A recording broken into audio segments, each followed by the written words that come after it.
So you can see they look really good. Take a good look at them because you'll never see them that clear again. Because once we put this water on, you can still see them, but they're blurry, and that's okay.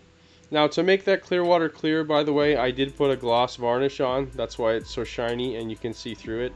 It's really the easiest and simplest way to make clear resin look clear is to just put a gloss varnish on it. It sounds stupid simple because it really is. You can make it look very clear without even sanding it. And that is our base all ready to go.